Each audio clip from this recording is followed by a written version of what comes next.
11 years. For over a decade, the stage was silent, the iconic double-neck guitars packed away, and the massive drum kit that once anchored progressive rock's greatest power trio sat empty.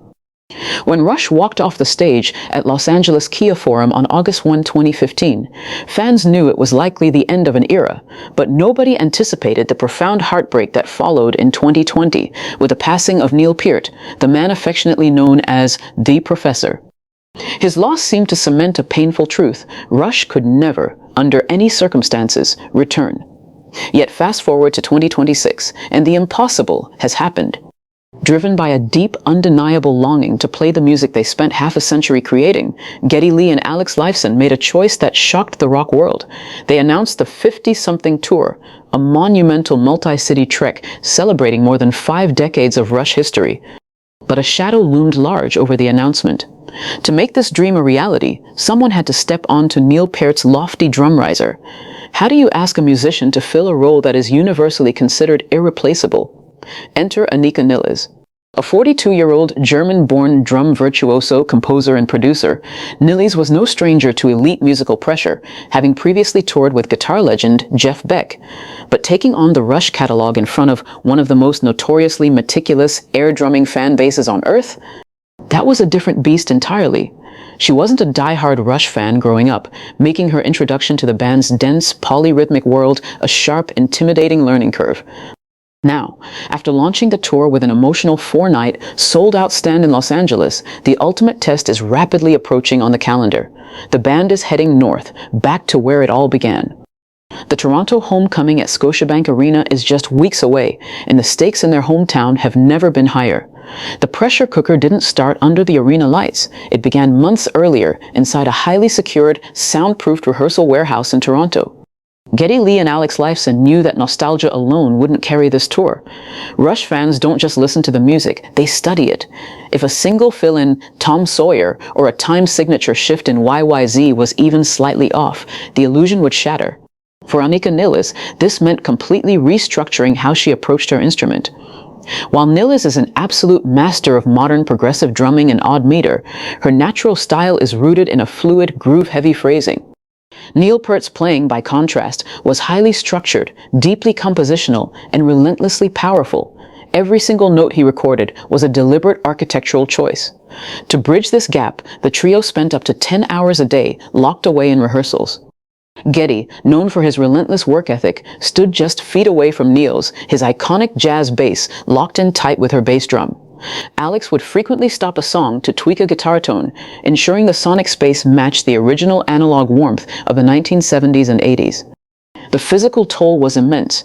Playing a Rush set list requires the stamina of a marathon runner and the mental focus of a chess grandmaster. As Nilles woodshedded the notoriously complex 7/8 and 13/8 time signatures of La Villa Strangiato, blisters formed and muscles ached.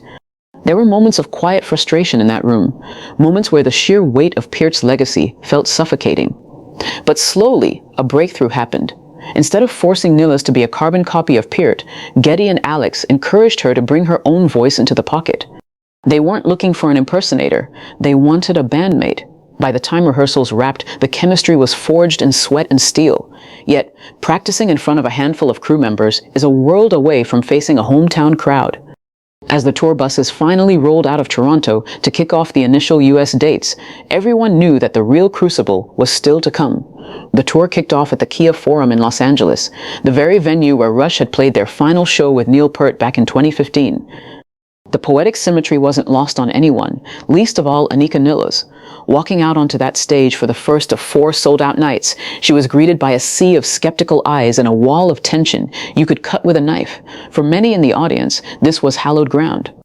As the lights dimmed and the opening synth chords of Subdivisions echoed through the arena, the crowd held its collective breath.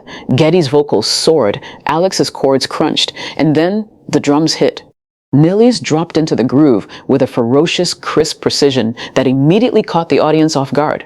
She wasn't just surviving the song, she was driving it. Over those 4 nights, the skeptics were systematically converted. When she nailed the iconic, explosive drum fills of Tom Sawyer, the forum erupted. Fans who had walked in, holding on to grief and doubt, found themselves playing air drums right along with her. Reviewers praised her incredible technical prowess, noting that she brought a fresh, kinetic energy to the classic catalog while maintaining absolute reverence for Peart's original arrangements. Backstage, the relief was palpable. Geddy and Alex were visibly re-energized, playing with a loose, joyful freedom they hadn't felt in over a decade. The Los Angeles stand was an undeniable triumph, proving to the world that this unorthodox lineup actually worked. But as the crew packed up the gear into a fleet of semi-trucks heading northeast toward the Canadian border, a different kind of anxiety began to settle in. Winning over Los Angeles was a massive victory, but Toronto was an entirely different beast. Toronto was the birthplace of the band. It was the city that knew their history intimately, the city where Neil Peart was a local deity. The honeymoon phase of the tour was officially over. Next stop, Scotiabank Arena. There is an old saying that you can never go home again, and as the tour buses crossed the border into Ontario, that sentiment weighed heavily on the band. For Geddy Lee and Alex Lifeson, Toronto wasn't just another tour stop, it was the backdrop of their entire lives. It was the city where they met as teenagers at Fisherville Junior High, where they played their very first basement gigs, and where they spent decades refining their sound. Every street corner, every local venue held a ghost of their past. The local media frenzy was immediate. Radio stations were playing back-to-back Rush blocks, and the local news ran retrospectives on the band's massive cultural impact. The anticipation in the city was reaching a fever pitch, but with that excitement came an undercurrent of intense scrutiny.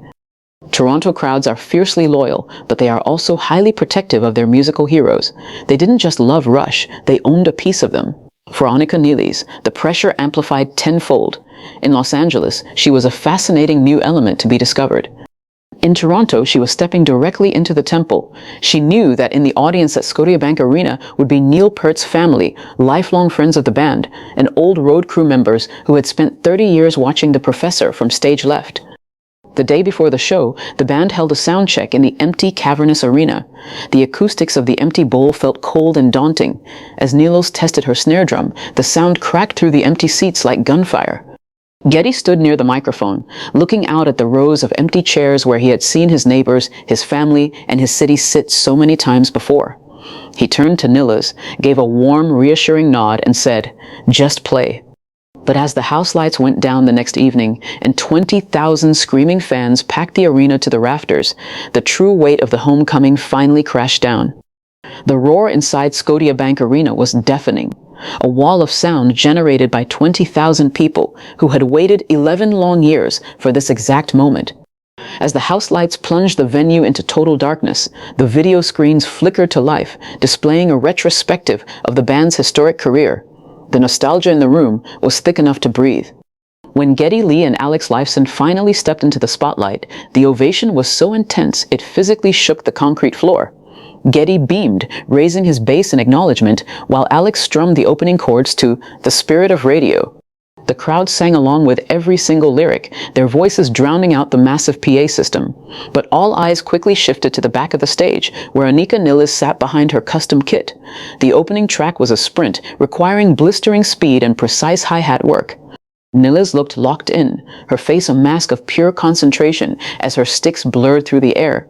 Every transition was seamless. Every complex time change was executed with flawless precision. The turning point of the night came during the instrumental masterpiece, YYZ, a song named after Toronto's own international airport code. This was the ultimate hometown anthem. As the track shifted into its legendary drum breaks, the arena went dead silent, focusing entirely on Nilles. This was her moment of truth. Instead of shying away, she leaned into the spotlight, delivering a powerhouse performance that honored Peart's iconic phrasing while injecting her own signature, polyrhythmic flair. When the song ended, the audience didn't just cheer. They stood on their feet and chanted her name. Looking up from her kit, Nilles caught Geddy's eye, who was grinning from ear to ear. They had survived the first half of the set, but the emotional peak of the evening was still to come, and it would require every ounce of strength they had left. As the concert neared its end, the high-octane energy of the arena shifted into something deeply emotional. The opening synthesizer notes of Closer to the Heart began to play, and thousands of phone flashlights illuminated the darkness, turning Scotiabank Arena into a glittering galaxy of memories. Behind the kit, Anika Nilles traded raw power for delicate, nuanced percussion, providing the perfect heartbeat for a city honoring its fallen sun. On the overhead screens, a subtle tribute to Neil Peart appeared, drawing a wave of tears and roaring applause from the hometown crowd. It was a moment of profound closure, not just for the fans, but for Geddy and Alex themselves. They closed the night with a blistering rendition of 2112, leaving everything they had on that stage. When the final chord rang out and sustained feedback filled the room, the three musicians walked to the front of the stage, arms locked around each other's shoulders. The Toronto crowd gave them a standing ovation that seemed like it would never end. The 50-something tour had started as an impossible question, but by the time the house lights came up in Toronto, the answer was crystal clear. Geddy Lee and Alex Lifeson hadn't replaced Neil Peart. Instead, they had found a way to celebrate his monumental legacy alongside a world-class musician, brave enough to stand on the shoulders of a giant. As Anika Nilles walked off the stage, drenched in sweat and smiling widely, she was no longer just an outsider, taking on a daunting challenge. She had passed the ultimate test in the very birthplace of progressive rock. The Toronto homecoming proved that while the past is set in stone, the music of Rush is a living, breathing force, one that will continue to echo loudly into the future.